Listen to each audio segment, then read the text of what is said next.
Hello friends, कैसे हैं आप सब लोग। मैं मंजू जीएस विस्तार चैनल की बाल विकास की सीरीज में आपका हार्दिक स्वागत करती हूं, आपका हार्दिक अभिनंदन करती हूं। आज हम आपको विकास की अवधारणा के विषय में बताने जा रहे हैं। यहीं से जो हमारे जितना भी सिलेबस है, सीटेट एंड यूपीटेट में जो सिलेबस है उसमें यहीं से स्टार्टिंग हो जाती है। क्वेश्चन बहुत ज़्यादा पूछे जाते हैं, तो मेन सिलेबस में हम एंट्री कर रहे हैं इस समय। तो जो विकास की अवधारणा है, सबसे पहले हम जान लेते हैं विकास क्या है, अभिवृद्धि क्या है। बालक में हम विकास को भी देखते हैं, अभिवृद्धि को भी देखते हैं। तो विकास और अभिवृद्धि क्या है, इसको हम उदाहरण सहित समझ लेते हैं, और विकास और अभिवृद्धि के जो अंतर हैं उनको भी ध्यान से देखेंगे, पूरी तरह से समझेंगे। तो हम स्टार्ट करते हैं। बाल विकास का क्या तात्पर्य है, देखिए पहले इसको हम बता दे रहे हैं। बाल विकास का तात्पर्य बालक के विकास की प्रक्रिया से है। बालक में जो विकास होता है उसकी प्रक्रिया से है। विकास की प्रक्रिया गर्भावस्था से लेकर मृत्यु पर्यंत या जीवन पर्यंत या मृत्यु पर्यंत चलती रहती है। विकास की जो प्रक्रिया है वो भ्रूणावस्था से लेकर, मीन्स बच्चा जब गर्भ में आता है तभी से विकास आरंभ हो जाता है और जीवन पर्यंत पूरी लाइफ टाइम में चलता रहता है। विकास के कारण बालक में कार्य कुशलता व कार्य क्षमता का विकास होता है। बालक में क्या होता है, कार्य कुशलता और कार्य क्षमता का विकास होता है। ठीक है। विकास की प्रक्रिया एक क्रमिक एवं सतत प्रक्रिया है, मीन्स क्रम से चलती है और सतत लगातार चलती रहती है। ठीक है। इस प्रक्रिया में बालक का शारीरिक, मानसिक, भाषागत, संवेगात्मक, सामाजिक विकास होता है। संपूर्ण आकृति या रूप परिवर्तन को हम विकास कहते हैं, यानी कि संपूर्ण आकृति या रूप परिवर्तन को हम विकास कहते हैं। इसको हम उदाहरण सहित इस जितना भी मैंने अभी बताया है इसको हम एग्जांपल से समझते हैं। जैसे कि जब बच्चा गर्भावस्था में होता है और प्रौढ़ावस्था तक, अभी हम किशोरावस्था तक की बात कर लेते हैं। किशोरावस्था तक एग्जाम्पल के लिए हम किशोरावस्था लेते हैं। भ्रूणावस्था में है और किशोरावस्था में आ गया बालक। ध्यान दीजिएगा, भ्रूणावस्था के बाद में आती है शैशवावस्था, फिर आएगी बाल्यावस्था, फिर आएगी किशोरावस्था, प्रौढ़ावस्था। इस टाइप से अवस्थाओं का क्रम आता है। तो हम पहले बालक में देखते हैं, बालक एक बहुत ही पॉइंट में होता है, मीन्स बहुत ही छोटा आकार होता है, और लगभग गर्भ में आने के बाद जब सेकेंड मंथ चल रहा होता है तो चावल से भी छोटा आकार होता है उसका, और उसका वजन लगभग 1 ग्राम का होता है। और जब हम 9वें महीने में पहुंचते देखते हैं तो 9th मंथ में बच्चे का जो हम सेंटीमीटर में देखते हैं तो 47.5 या 6 सेंटीमीटर का लंबाई हो जाती है और 2600 ग्राम का लगभग वजन हो जाता है। यही पहले जो मीन्स 1 सेंटीमीटर और यहाँ पे जो वजन होता है, यानी स्टार्टिंग में स्टार्टिंग के जो फर्स्ट मंथ के बाद दूसरे महीने की हम बात कर रहे हैं, बच्चे का जो साइज होता है वो 1 सेंटीमीटर का होता है और जो बच्चे का भार होता है वो लगभग 1 ग्राम का होता है। सोचिए, गर्भ में ही विकास प्रारंभ हो गया, गर्भ से ही विकास प्रारंभ हो गया। पहले बालक का क्या हुआ, मीन्स अंगों का विकास होने लगा, अंग विकसित हुए। फिर बाद में हम जब देखते हैं 9वें महीने में बच्चे को जब देखते हैं तो वो 47 सेंटीमीटर का और 2600 ग्राम का लगभग उसका वजन हो जाता है। धीरे धीरे हम शैशवावस्था में पहुंचते हैं। शैशवावस्था में बच्चे के अंगों का और अधिक विकास होता है, उसका मानसिक विकास होता है। फिर जो बच्चा शैशवावस्था में भी बैठना चलना ही सीख पाता है, बहुत अच्छे से नहीं सीख पाता है, खड़ा होना सीख जाता है, इस टाइप की कुछ क्रियाएं भी करने लगता है। धीरे धीरे वो बाल्यावस्था में पहुंचता है, उसका और अधिक विकास हो जाता है, मीन्स उसकी लंबाई देखी होगी काफी बढ़ जाती है, बच्चे दौड़ने लगते हैं। किशोरावस्था में उनमें क्या होती है, मेच्योरिटी आ जाती है, उनकी कार्य क्षमता में विकास होता है। तो आपने क्या देखा, यहाँ देखा कि ये एक पॉइंट से शुरू हुआ और बच्चा किशोरावस्था वृद्धावस्था तक पहुंच गया। तो इनके अंदर क्या हुआ, कार्य क्षमता का भी विकास हुआ। जो बच्चा शैशवावस्था में होता है कुछ आदतों को सीखता है, समाज से अपने वंशानुक्रम का भी प्रभाव पड़ता है उस पर। तो यहाँ पे क्या देखा, यहाँ पे आपने देखा कि बच्चे को पहले हम धीरे धीरे, यानी कि उसके अंदर विकास का क्रम देखने को मिलता है। बच्चा धीरे धीरे, पहले हम उसको कुछ चीजें देखा होगा आपने, जब बच्चा पैदा होता है, जन्म लेता है तो उसको ना तो किसी भाषा का ज्ञान होता है, ना उसको किसी भी चीज का ज्ञान नहीं होता। धीरे धीरे वो जब रहता है, समाज में सीखता है, तो वो क्या करता है, शैशवावस्था तक आते आते वो कुछ शब्दों को सीख जाता है, बाल्यावस्था में कुछ और शब्दों को सीख जाता है, और किशोरावस्था तक वो बहुत ज्यादा सीख जाता है। इस टाइप से आपने क्या देखा, भाषा का विकास देखा। ठीक है, तो यहाँ पे ये बोला गया बालक के विकास की बालक, ये क्या है, बाल विकास का तात्पर्य बालक के विकास की प्रक्रिया से है। बाल विकास की प्रक्रिया में गर्भावस्था से लेकर मृत्यु पर्यंत चलती रहती है, और ये विकास का क्रमिक परिवर्तन आपको जीवन पर्यंत देखने को मिलता है। कुछ ना कुछ चेंजेस बच्चे में दिखते ही रहते हैं। आपने ये चीज खुद भी देखी होगी कि बच्चा, पहले आपने अचानक से किसी बच्चे को देखा कि वो छोटा सा है, 2 साल का बच्चा है, और आपने उसको 6-7 साल बाद देखा तो उसमें काफी गुणों में भी अंतर दिखाई देगा। पहले जो बच्चा किसी भी सामान को छीन लेता था, आज वो सामान को आपको प्यार से, विनम्रता पूर्वक दे देता है। तो सोचिए बच्चे की कहीं ना कहीं नैतिक मूल्यों में विकास हुआ, कहीं ना कहीं उनके मानसिक गुणों में विकास हुआ। तो ये आप क्या देख रहे हैं, बच्चे में विकास को देख रहे हैं। फिर हमने आगे बात की विकास के कारण बालक में कार्य कुशलता व कार्य क्षमता का विकास होता है। पहले बच्चा कुछ भी कार्य नहीं कर पाता है, उसको समझ ही नहीं होती है कि कार्य होता क्या है। बाद में धीरे धीरे उसके अंदर क्या होता है, कार्य कुशलता आ जाती है और कार्य क्षमता का विकास होता है। पहले छोटा बच्चा होता है, उसको आप कोई भी चीज देंगे वो फेंक देगा, उसे कुछ भी ज्ञान नहीं होता है, कुछ भी नहीं पता होता है। लेकिन क्या होता है, धीरे धीरे क्या होता है, बालक की कार्य कुशलता और कार्य क्षमता का विकास होता है, यानी कि ये इसकी बौद्धिक क्षमता में भी विकास को दिखा रहा है। फिर है विकास की प्रक्रिया एक क्रमिक एवं सतत प्रक्रिया है, यानी कि क्रम से आ रही है। आपको देर में बुढ़ावस्था से शैशवावस्था, शैशवावस्था से बाल्यावस्था, बाल्यावस्था से किशोरावस्था, किशोरावस्था से वृद्धावस्था, और फिर मीन्स ये क्या है, एक क्रम में है, और ये सतत विकास का परिवर्तन देखने को मिल रहा है। हाँ, बच्चे की क्वालिटी कुछ और होगी, शैशवावस्था में कुछ और होगी, बाल्यावस्था में कुछ और होगी। जब मैं अवस्थाओं के बारे में पढ़ाऊंगी तो आपको सारी डिटेल में पढ़ाऊंगी कि बाल्यावस्था में बच्चे के अंदर क्या क्या परिवर्तन आते हैं, किशोरावस्था में क्या आते हैं, शैशवावस्था में क्या आते हैं। तो सारे परिवर्तनों के बारे में भी हम पूरा डिस्कस करेंगे, लेकिन अभी हमें विकास को समझना है। तो विकास क्या है, विकास एक क्रमिक एवं सतत प्रक्रिया है। इस प्रक्रिया में बालक का शारीरिक देखा आपने, यहाँ पे बच्चा छोटा सा था, ठीक है, लगभग 1 सेंटीमीटर का बच्चा होता है, और यहीं पे आप देखते हैं जब उसका जन्म होता है, जन्म के समय 47.5 सेंटीमीटर। फिर वहीं पे आप शैशवावस्था में देखते हैं बच्चे की हाइट कुछ और बढ़ जाती है। ठीक है, तो इस टाइप से आपने देखा कि विकास की प्रक्रिया एक क्रमिक एवं सतत प्रक्रिया है। इस प्रक्रिया में बालक का शारीरिक विकास होता है, मानसिक विकास होता है, उसका मानसिक विकास होता है, भाषागत विकास, कुछ भाषाएं भी सीख जाता है, बोलने लगता है। पहले बच्चे को बोलना नहीं आता था, अब वो बोलना भी सीख जाता है। संवेगों का विकास होता है, उसको ज्ञान बहुत चीजों के बारे में बहुत ज्यादा, उसको मीन्स पहले बच्चे को कोई भी ज्ञान नहीं होता है, कौन उसके पेरेंट्स हैं, कौन उसके रिलेटिव्स हैं, किसी चीज की नॉलेज नहीं होती है, लेकिन उसको धीरे धीरे सब कुछ समझ में आने लगता है। संवेगों का भी विकास हो जाता है, बहुत सारे संवेगों के बारे में वो जान जाता है। ठीक है, सामाजिक विकास होता है, समाज में रहता है, उठना बैठना सब कुछ सीख जाता है, समाज के साथ, लोगों के साथ में किस टाइप से मीन्स व्यवहार करना है। तो बच्चा क्या है, यहाँ पे ये क्या है, ये सब कुछ विकास को दर्शा रहा है, ये सारा का सारा विकास को दर्शा रहा है।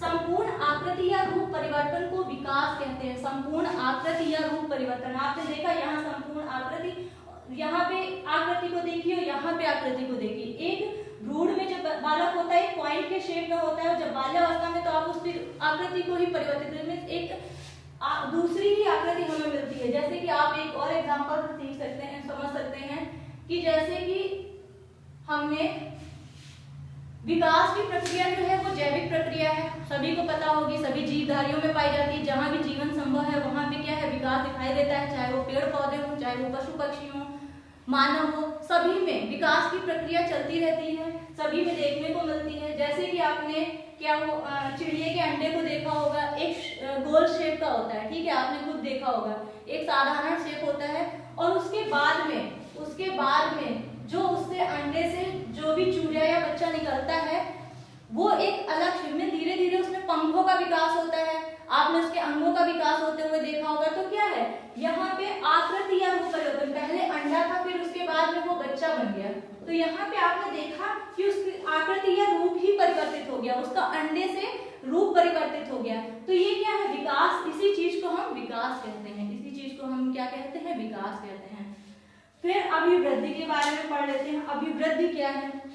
विकास के साथ अभिवृद्धि भी जुड़ा हुआ है। देखा होगा कि बच्चे के बारे में अक्सर बोलते हैं कि इसका विकास अच्छा हो रहा है, और जैसे जैसे बच्चा बढ़ता जाता है, अभिवृद्धि से तात्पर्य हम सीधे सीधे उसकी कोशिकाओं में वृद्धि से लगाते हैं। कोशिकाओं में जो वृद्धि होती है, हड्डियों का बढ़ना, जो हम सामने देख रहे हैं हड्डियों का बढ़ना, यानी कि बच्चे की पहले लंबाई छोटी थी, बाद में उसकी लंबाई बड़ी हो गई, तो ये क्या है? अभिवृद्धि है। और अगर कोशिकाओं की मजबूती की बात करते हैं तो कोशिकाओं की मजबूती से तात्पर्य विकास से है। और अगर हम कोशिकाओं की वृद्धि से बात करते हैं तो कोशिकाओं की वृद्धि जो है अभिवृद्धि को दिखाता है। ये चीज आप क्लियर कर लीजिए। विकास के साथ अभिवृद्धि भी जुड़ा हुआ है, अतः हम कह सकते हैं कि विकास सभी अभिवृद्धियों का योग है, सभी अभिवृद्धियों का योग है। गर्भावस्था से किशोरावस्था तक बालक के विभिन्न अंगों के आकार, लंबाई, भार में होने वाले परिवर्तन अभिवृद्धि कहते हैं। इसे हम अभिवृद्धि, आपने देखा होगा छोटा सा बालक जब जन्म लेता है और जब वो किशोरावस्था में पहुंचता है तो उसकी लंबाई बहुत ज्यादा बढ़ चुकी होती है। किशोरावस्था में उसकी लंबाई देखिए, किशोरावस्था में उसकी लंबाई देखिए, और वहीं उसके जन्म के बाद देखिए, ठीक है, शैशवावस्था में उसकी लंबाई देखिए, काफी अंतर आपको दिखाई देता है। उसके भार में भी क्या होता है? भार में भी अंतर दिखाई देता है, और उसके आकार में भी परिवर्तन आपको दिखाई देता है। ये किस चीज को दिखाता है? ये अभिवृद्धि को दिखाता है, ये अभिवृद्धि को दिखाता है। तो फ्रैंक महोदय जी कहते हैं, फ्रैंक महोदय हैं, बहुत ही फेमस मनोवैज्ञानिक हैं, इन्होंने बताया कि शरीर एवं व्यवहार के किसी पहलू में होने वाले परिवर्तन अभिवृद्धि कहलाते हैं। शरीर एवं व्यवहार के किसी पहलू में होने वाले जो परिवर्तन होते हैं वो अभिवृद्धि कहलाते हैं। यानी कि देखा कि जो भी गुणों का विकास हो रहा है, जो उनकी क्षमताओं का विकास हो रहा है, बच्चा छोटा सा था, पहले आपने देखा उसको आप कोई भी वेटेड चीज पकड़ा दीजिए, कोई भार वाली चीज पकड़ा दीजिए, बच्चा चल नहीं पाएगा, वो पकड़ नहीं पाएगा, छोड़ देगा। लेकिन जब बच्चा बड़ा हो जाता है तो उसकी मांसपेशियां विकसित हो चुकी होती हैं, और बच्चे को क्या है, आप वही चीज पकड़ा दीजिए, वो आसानी से, मीन्स छोटा सा बच्चा होता है, छोटा सा बच्चा होता है, आप 1 साल के बच्चे को लीजिए, 1 वर्ष के बालक को लीजिए, और यहीं पे 15 वर्ष के बालक को लीजिए, दोनों के मध्य में तुलना कीजिए। पहली बात है 15 वर्ष के बालक की जो हाइट होगी और 15 वर्ष के, 1 वर्ष के बालक की हाइट और 15 वर्ष के बालक की हाइट में अंतर दिखाई देगा। ये क्या है? अभिवृद्धि है। ठीक है, आपने देखा कि इसके भार में 1 वर्ष के बालक का जो भार होगा वो कम होगा, 15 वर्ष के बालक का भार क्या होगा? ज्यादा होगा। ये क्या है? अभिवृद्धि है। ठीक है, आपने देखा इसका आकार और इसके आकार में भी अंतर पाया जाएगा, तो ये क्या है? अभिवृद्धि है। अभी देखिए, अब आपने इस एक वर्ष के बालक को, 1 वर्ष के बालक को आप 2 kg का अगर वेट पकड़ाते हैं तो वो क्या करेगा? नहीं उठा पाएगा, नहीं उठा पाएगा। वहीं आप 15 वर्ष के बालक को 2 kg का वेट पकड़ाएंगे, वो आसानी से उठा सकता है। यानी उसकी मांसपेशियों में क्या हुआ? कार्य क्षमता का विकास हो गया, वो क्या करेगा? आसानी से इसे उठा सकता है। यही आप 1 वर्ष के बालक, ये क्या है? विकास को दिखा रहा है। यही आप 1 वर्ष के बालक को देखते हैं तो उसको जब कुछ भी याद कराएंगे वो बहुत ज्यादा याद नहीं कर पाएगा। उसको 1 वर्ष का बालक बहुत छोटा होता है, उसको कुछ ही शब्द वो बोल पाता है, उसके जो ज्ञान की क्षमता, मीन्स ज्ञान भंडारण में उसके बहुत ज्यादा शब्द नहीं, स्मृति में बहुत ज्यादा मेमोराइज नहीं कर पाता है। वहीं 15 वर्ष का बालक आप देखेंगे काफी चीजें याद कर लेता है, खुद भी समझने की क्षमता आ जाती है। तो ये क्या है? ये इसका विकास है, ये इसका क्या है? विकास है। यही आप 1 वर्ष के बालक को सिखाएंगे, 1 वर्ष के बालक को सिखाएंगे नैतिक मूल्यों के बारे में, तो उसे नैतिक मूल्यों के बारे में कोई जानकारी नहीं होगी। लेकिन वहीं आप 15 वर्ष के बालक में देखेंगे उसके अंदर नैतिक गुणों का विकास हो चुका होगा। पहले जो बच्चा मेहमान के आने पे, आपके घर में जो मेहमान के आने पे जो बच्चा शरारत करता था, आज 15 वर्ष की अवस्था में वो बच्चा बहुत ही मैनरफुल वे में बैठता है। ये क्या है? विकास है। यानी उसके अंदर मानसिक गुणों का विकास, उसके अंदर नैतिक गुणों का विकास हो गया, उसके अंदर संवेगों का विकास हो चुका है। तो ये क्या है? विकास है। यही आप उसकी भार से देखिए, आप उसकी भार में देखिए, भार में तुलना कीजिए, इसकी हाइट में तुलना कीजिए, तो ये सब क्या है? ये अभिवृद्धि है। ठीक है, तो ये सब अभिवृद्धि है। अब हम क्या करेंगे कि विकास और वृद्धि में अंतर बताते हुए, स्पष्ट करते हुए चलेंगे। तो आगे हम देखते हैं।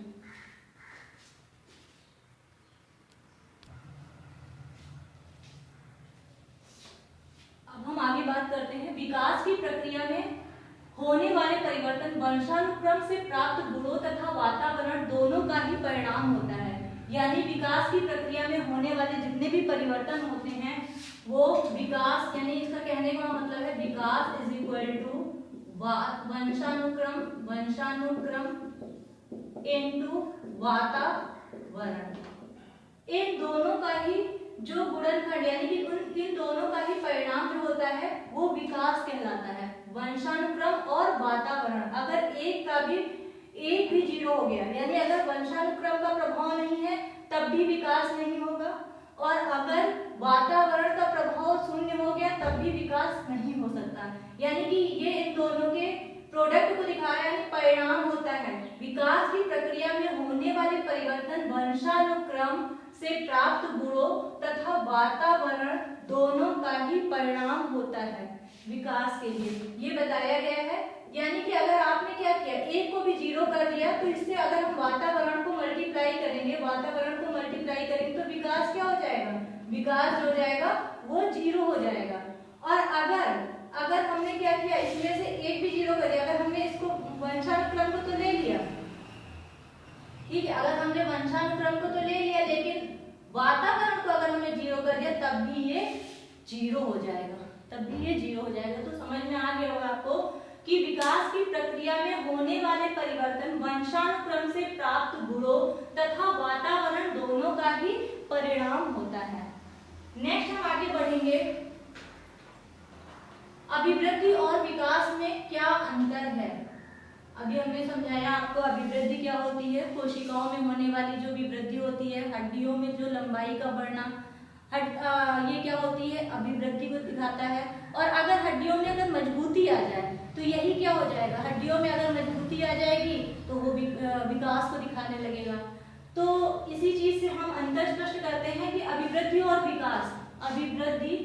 विकास में क्या अंतर है। पहला अंतर है विशेष आयु तक चलने वाली प्रक्रिया है, और ये विकास जो है वो जीवन पर्यंत यानी मृत्यु पर्यंत चलने वाली प्रक्रिया है। जन्म से लेकर मृत्यु पर्यंत चलने वाली प्रक्रिया है। विशेष आयु तक चलने वाली, ज्यादातर देखा होगा आपने, जो भी हाइट में वृद्धि हो रही है, जो भी मीन्स आपने देखा होगा जो भी हड्डियों में वृद्धि हो रही है, तो ये क्या है, एक समय बाद रुक जाती है, एक समय बाद यानी कि रुक जाती है, और ये लगभग 18 से 20 वर्ष तक के बाद में नहीं होती है। ठीक है, बच्चों में जैसे छोटे बच्चे होते हैं, नवजात शिशु होते हैं, उनमें दांत नहीं निकलते हैं, धीरे धीरे 6-7 महीने बाद उनमें दांतों का निकलना प्रारंभ हो जाता है, और कुछ समय बाद वो क्या करते हैं, उनके अंदर सारे दांत विकसित हो चुके होते हैं, आ चुके होते हैं, स्थायी हो जाते हैं, और फिर उसके बाद में दांत नहीं निकलते हैं, 2 बार और कोई दांत नहीं निकलते हैं। कुछ अंगों का विकास हो चुका होता है, उसके बाद में उन अंगों का विकास नहीं होता है।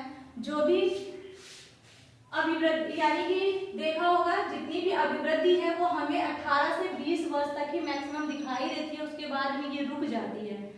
तो विकास लेकिन जीवन से मृत्यु पर्यंत, यानी कि बच्चा जब जन्म लेता है और वो वृद्धावस्था हो, चाहे वो जब तक उसकी जीवन रहता है तब तक वो कुछ ना कुछ सीखता रहता है, कुछ ना कुछ उसके अंदर नॉलेज आती ही रहती है, मानसिक विकास होता रहता है, उसके अंदर मानसिक विकास होता है, संवेगात्मक विकास होता है, भाषागत विकास होता है। बच्चा पहले तो नहीं जानता था, ठीक है, कुछ भी नहीं जानता, उसको भाषाओं का कोई ज्ञान नहीं होता है। जब बालक जन्म लेता है धीरे धीरे वो शब्दों के बारे में जानता है, भाषा के बारे में जानता है, और मानव अपनी जिंदगी में कई टाइप की भाषाएं भी जानता है। तो भाषा का विकास तो बाद तक चलता रहता है, लेकिन जो अभिवृद्धि है वो विशेष आयु तक चलने वाली प्रक्रिया है, और विकास जीवन पर्यंत चलने वाली प्रक्रिया है। नेक्स्ट है परिवर्तनों को देखा व मापा जा सकता है। आप जो भी बच्चे में परिवर्तन देख रहे हैं, पहले भ्रूणावस्था से जब बच्चा जन्म लेता है और जन्म लेने के बाद में आप 10-12 साल बाद देखिए उसकी लंबाई में चेंजेस आपको खुद सीखेगा। आप उसकी हाइट को मेजर कर सकते हैं, आप उसकी हाइट को माप सकते हैं, आप वजन को मेजर कर सकते हैं। तो आपको ये देख रहे हैं और आप इसको माप रहे हैं, इसको तौल रहे हैं, लेकिन परिवर्तनों को अनुभूत किया जा सकता है, आप इसको महसूस कर सकते हैं, समझ सकते हैं, लेकिन उसको माप नहीं सकते, मीन्स माप नहीं सकते हैं। तो ये वाला आपका अंदर स्पष्ट हो गया होगा। मुख्यतः शारीरिक परिवर्तनों को स्पष्ट करता है, मीन्स जो भी आपको शारीरिक परिवर्तन दिखाई दे रहे हैं, बहुत सारे बच्चों में किशोरावस्था में कुछ चेंजेस मिलते हैं, शारीरिक परिवर्तन देखने को मिलते हैं। और यहाँ पे क्या है, विकास के सभी पक्षों को प्रभावित करता है। सभी पक्षों से मतलब है कि चाहे वो भाषा हो, चाहे उसका मानसिक विकास हो, चाहे उसका क्रियात्मक विकास हो, संवेगात्मक विकास हो, संज्ञानात्मक विकास हो, सभी को ये प्रभावित करता है, यानी विकास सभी पक्षों को प्रभावित करता है। बाह्य प्रक्रिया है, आपको बाहर से ही दिखाई देती है, देखा होगा आपको बाह्य प्रक्रिया ये दिखाई देती है। आपके शरीर का बढ़ना ये बाह्य प्रक्रिया है, आपके भार का बढ़ना ये आपकी बाह्य प्रक्रिया है। तो ये बाह्य प्रक्रिया होती है, यानी अभिवृद्धि एक बाह्य प्रक्रिया है, हम इसे बाहर से देख भी सकते हैं। यह एक आंतरिक प्रक्रिया है, आपको ये वैसे नहीं दिखाई देती है, ये आंतरिक प्रक्रिया है। आप मानसिक क्षमता में विकास हुआ, क्या आप इसको देख पाए? नहीं देखा, बस आप इसको फील कर पाए हैं कि हाँ इसके अंदर मानसिक विकास हो चुका है, बच्चे के अंदर मानसिक विकास हो चुका है। संज्ञानात्मक विकास हुआ, क्या आप उस प्रक्रिया को देख पाए हैं? नहीं देख पाए हैं। ये आंतरिक परिवर्तन है, यानी कि ये आंतरिक प्रक्रिया है। आपने 1 साल के बच्चे को देखा, 15 साल के बच्चे को अचानक देखा, तो क्या उसकी प्रक्रिया को आपने मेजर देखा? नहीं देखा। तो ये क्या है, एक आंतरिक प्रक्रिया है। संकुचित है, यानी कि एक सीमा के बाद में ये रुक जाती है, यानी 18 से 20 वर्ष के बाद में वृद्धि बंद हो जाती है। और ज्यादातर देखा होगा 2 वर्ष तक के बच्चों में विकास जो होता है वो बहुत ही तेजी से भी देखने को मिलता है। बच्चे के अंदर बहुत ही तेजी से विकास देखने को मिलता है, उसमें वृद्धि भी बहुत तेजी से देखने को मिलती है। तो इसमें अंदर बताया है कि अभिवृद्धि संकुचित है, एक समय के बाद में रुक जाती है, लेकिन विकास जो है वो व्यापक है, जीवन पर्यंत। सोचिए, जीवन जब बच्चे का जन्म होता है और बच्चे की मृत्यु होती है, यानी पूरी जिंदगी ये चलता रहता है। तो यह क्या है, एक व्यापक प्रक्रिया है। विकास निहित नहीं होता, यानी कि अभिवृद्धि में विकास निहित नहीं होता, लेकिन विकास में वृद्धि निहित होती है। यानी कि कोई भी बच्चा है, अगर उसका शारीरिक विकास हो चुका है, बढ़ चुका है, कोई जरूरी नहीं है कि उसके अंदर मानसिक विकास हुआ होगा। बहुत सारे बच्चे हैं उनके अंदर मानसिक गुणों का विकास नहीं होता है, संज्ञानात्मक विकास नहीं होता, संवेगात्मक विकास नहीं होता है। बहुत सारे बच्चे होते हैं शरीर में वृद्धि हो जाती है, लेकिन उनके अंदर संवेगों का विकास नहीं, यानी कि उसके अंदर विकास नहीं हो पाया। लेकिन अगर विकास हो रहा है तो यानी उसके अंदर वृद्धि हो रही होगी। तो विकास में वृद्धि शामिल है, लेकिन अभिवृद्धि में विकास शामिल नहीं है। एक चीज और हम बता देते हैं, यहाँ पे क्लियर कर देते हैं कि अभिवृद्धि पर अगर हम क्या करते हैं, अधिगम पर अभिवृद्धि का प्रभाव देखा जा सकता है। अधिगम पर अभिवृद्धि का प्रभाव देखा जा सकता है। अधिगम पर अभिवृद्धि का प्रभाव से मतलब है कि जब तक बच्चे की मांसपेशियों में विकास नहीं होगा, जब तक बच्चे की मांसपेशियों में विकास नहीं होगा, तब तक वो अधिगम नहीं कर सकता। मीन्स जब तक बच्चे की मांसपेशियां विकसित नहीं होंगी, वो बैठना नहीं सीख पाएगा, वो लिखना नहीं सीख पाएगा। जो क्रियाएं हैं, यानी ये सब इसकी अभिवृद्धि पे, ये जो अधिगम है यानी अभिवृद्धि पे डिपेंड हो रहा है। अधिगम जो है, अधिगम किस पे निर्भर हो रहा है?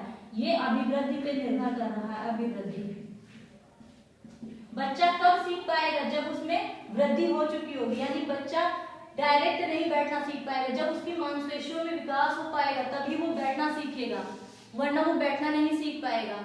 जब बच्चे की मांसपेशियों में मजबूती आ जाएगी तभी वो बच्चा क्या करेगा? वो बैठना सीख पाएगा, लिखना सीख पाएगा। यानी कि अधिगम पर अभिवृद्धि का प्रभाव देखा जा सकता है, आप इस चीज को देख सकते हैं। और अगर अभिवृद्धि पर हम अगर अभिवृद्धि हो चुकी है और उसमें क्या करें? अभ्यास और अधिगम के द्वारा, अभ्यास और अधिगम के द्वारा जो भी परिणाम मिलता है, यानी कि अगर अभिवृद्धि हो चुकी है,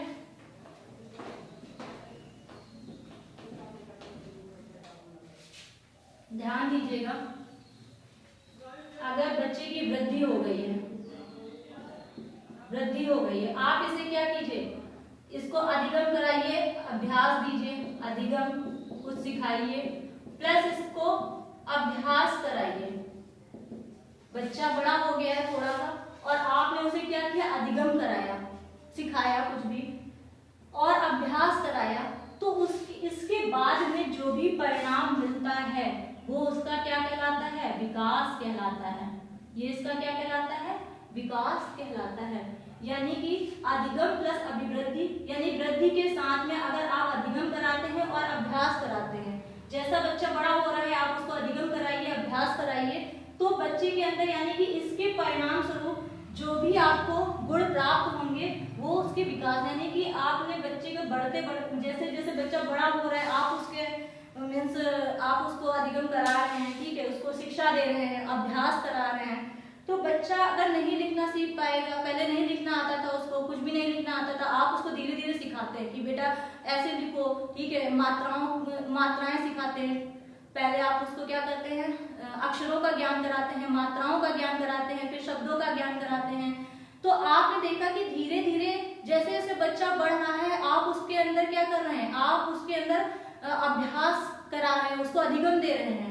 तो इसकी वजह से जब बच्चे का मानसिक विकास हो जाएगा, बच्चे के अंदर संज्ञान का विकास हो जाएगा, तो वो किसको दर्शाएगा? वो विकास को दर्शाएगा।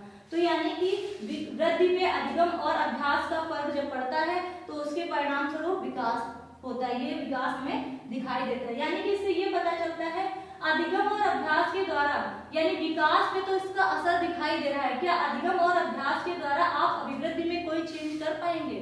इसका अधिगम में कोई फर्क नहीं पड़ेगा। यानी कि आप अभ्यास और अधिगम वृद्धि को प्रभावित नहीं कर सकते हैं। क्या अधिगम और अभ्यास अगर आप कराएंगे तो क्या वृद्धि प्रभावित होगी? नहीं प्रभावित होगी, लेकिन विकास पे इसका प्रभाव पड़ सकता है। अगर आप पढ़ेगा, अगर आप बच्चा मीन्स अभिवृद्धि के साथ साथ आप बच्चे को अभ्यास कराइए, आप उसको मीन्स प्रैक्टिस कराइए, तो बच्चे के अंदर व्यवहारों में परिवर्तन दिखाई देने लगता है, व्यवहारों में परिवर्तन दिखाई दे। तो ये क्या हुआ? आज हमने बताया कि विकास की अवधारणा में विकास क्या होता है।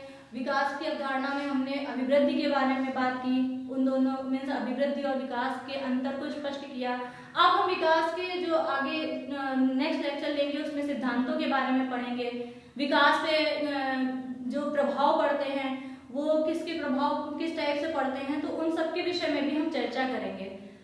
आज मेरी क्लास यहीं तक समाप्त होती है। अगर आपको मेरी क्लास अच्छी लगी हो तो प्लीज़ इसे लाइक कीजिए, शेयर कीजिए। अगर चैनल सब्सक्राइब नहीं किया है तो प्लीज़ मेरे चैनल को सब्सक्राइब कीजिए और बेल आइकन की बेल को प्रेस कर दीजिए ताकि आगे आने वाले सभी वीडियोस आपको टाइम पे मिलते रहें।